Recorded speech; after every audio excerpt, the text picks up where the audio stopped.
안녕하세요 여러분, 반갑습니다. 오늘도 우리의 삶의 길이요 진리요 생명 대신 말씀을 묵상하는 시간을 함께 갖겠는데요. 오늘 우리 주님께서 우리에게 주시는 말씀은 다니엘 2장 36절에서 49절 말씀입니다. 한번 읽어보도록 하겠습니다. 사람들과 들짐승과 공중의 새들 어느 곳에 있는 것을 막론하고 그것들을 왕의 손에 넘기사 다 다스리게 하셨으니 왕은 곧 금머리니이다.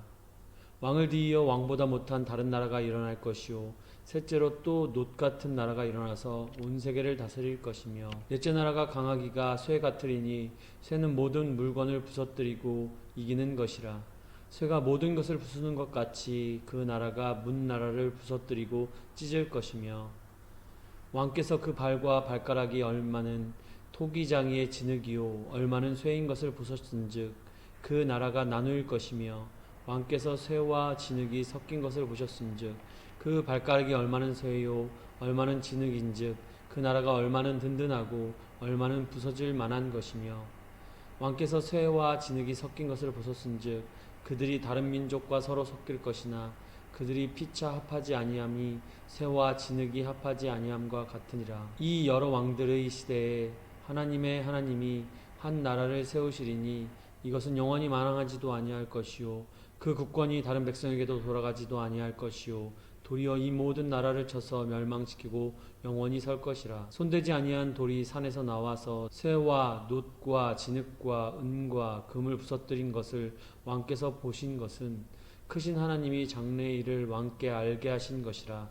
이 꿈은 참되고 이 해석은 확실하니이다. 아니 이에 느부갓네살 왕이 엎드려 다니엘에게 절하고 명하여 예물과 향품을 그에게 주게 하니라. 아멘. 네, 오늘 이 말씀을 통해서 주님이 우리에게 주시는 생명의 삶 한 줄 나눔은 바로 이것입니다. 한 몸이 된 세상의 주인은 진흙이 아닌 예수님입니다.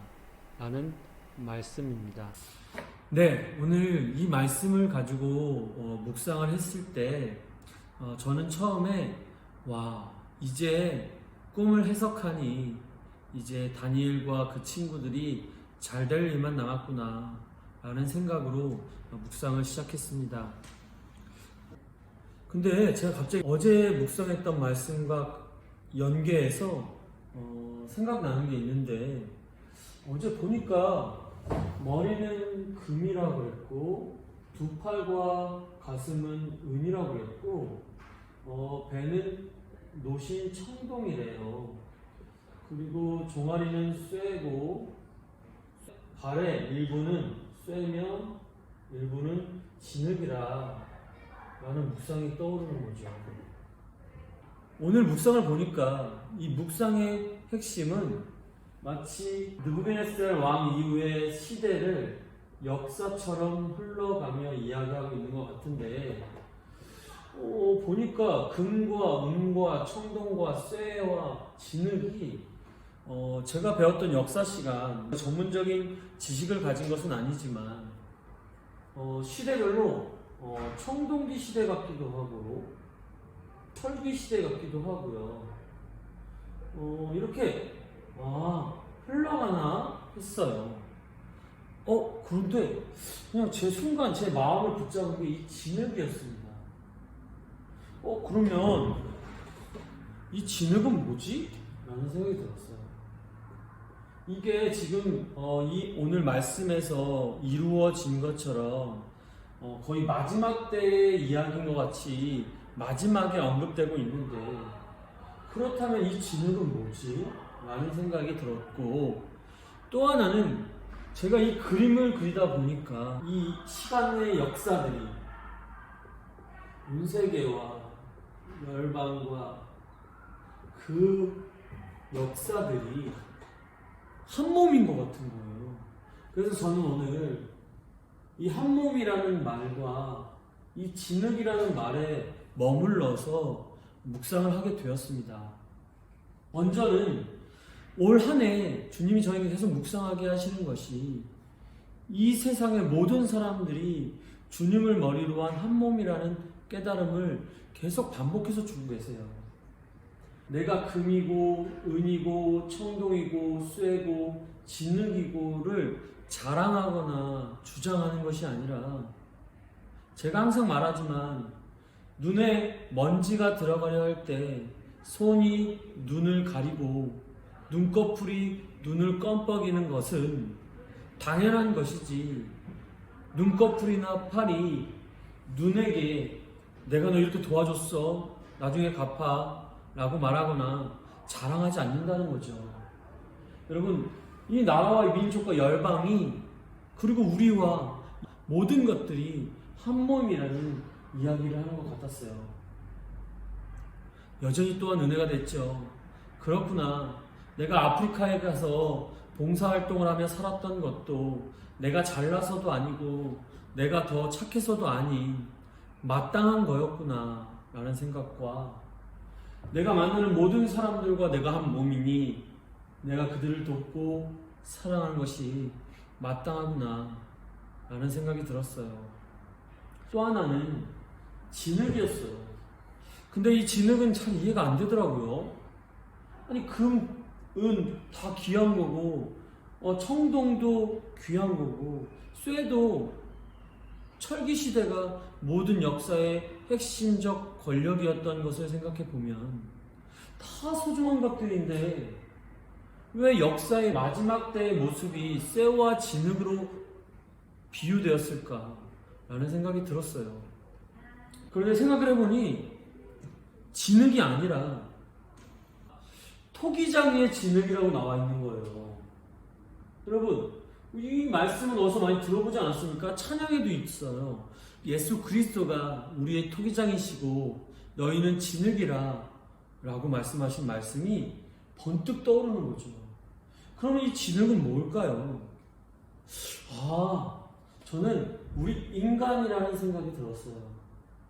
그러면서 이 진흙이 중심이 된 세상, 즉 인본주의 세상을 말하는 것이라는 생각이 들었습니다. 하나님이 중심이 아닌 인간이 중심이 되어버린 세상이 마지막 때의 모습이 아닐까. 그리고 쇠와 진흙이 하나 될 수 없으며 진흙은 깨어질 것이라고 말했던 그 말씀이 요즘 이 세상의 모습이 아닐까라는 생각이 들었습니다. 마지막 때의 우리의 모습은 인간 중심적인 것이 우리를 망하게 하는 것이구나. 그걸 다시 한번 깨닫게 되더라고요. 여러분, 우리의 개성과 우리의 존엄성은 소중한 것이 사실이지만 우리의 인생의 주도권은 하나님이시지 우리가 아니라는 겁니다. 그런데 우리는 마지막 때가 되면 될수록 지독한 자기중심성을 가지고 세상을 살아갑니다. 수많은 철과 수많은 개발된 과학의 진보들로 우리는 발전된 삶을 사는 것 같지만 왠지 모르게 이렇게 삶이 각박해져가고 멸망을 향해 치달아가는 것 같을까요? 그것은 분명 하나님께서 우리에게 말씀하시는 경고요, 예언처럼 들렸습니다. 저는 오늘 이 말씀을 묵상하면서 느부갓네살 왕이 금이고 우두머리라는 것을 말씀하신 것이 아니라 너도 이 역사라는 하나님의 경륜 안에서 온 세계의 한 몸됨 중에서 한 부분일 뿐이다 라고 말씀하신 것 같았고요. 느부갓네살 왕아, 네가 많은 땅을 가진 왕이라 할지라도 너는 역사의 한 부분일 뿐이다, 겸손해라 라고 말씀하시는 것 같았고, 이 진흙은 마지막 때에 우리를 향하여 자기 중심으로 살지 말고 하나님 중심, 다시 신본주의가 되어 하나님을 따르며 하나님의 나무라는 곳에 가지로 평안을 누리며 하나됨을 누리며 살라고 말씀하시는 것 같았습니다. 그래서 저는 오늘 내가 금인지 은인지 청동인지 쇠인지 진흙인지를 비교하고 경쟁하는 자가 아니라 서로를 분리하고 비교하고 평가하는 자가 아니라 주님 안에서 한 몸 된 지체를 살리기에 힘쓰며 자신의 자리에서 금은 금으로서, 은은 은으로서, 청동은 청동으로서, 쇠는 쇠로서, 진흙은 진흙으로서의 역할을 해야겠구나 라고 생각을 했습니다. 그리고 마지막 때를 살아가는 우리에게 네 중심으로 살지 말고 예수님 중심으로 살아라고 말씀하시는 주님의 강력한 권고 앞에 오늘 진흙된 내가 주인공이 아닌 토기장이신 예수 그리스도가 주인심을 고백하면서 내가 죽고 예수 그리스도가 사시는 그 은혜의 삶 안에서 한 몸 된 세상을 더욱더 건강하고 행복한 사람으로 만들기 위해 최선을 다하며 살아야겠다고 생각했습니다. 여러분 어떠십니까? 여러분들도 저와 같이 이 마음과 이 가치관으로 세상을 살리며 나아가지 않으시겠습니까? 한 손에는 주의 복음을 들고 한 손에는 주의 사랑을 들고 이 나라를 살리고 이 열방을 살리는 예수님의 생명으로 오늘을 살아가기를 축복하고 기도하면서 오늘 말씀을 마치도록 하겠습니다. 주님이 하십니다.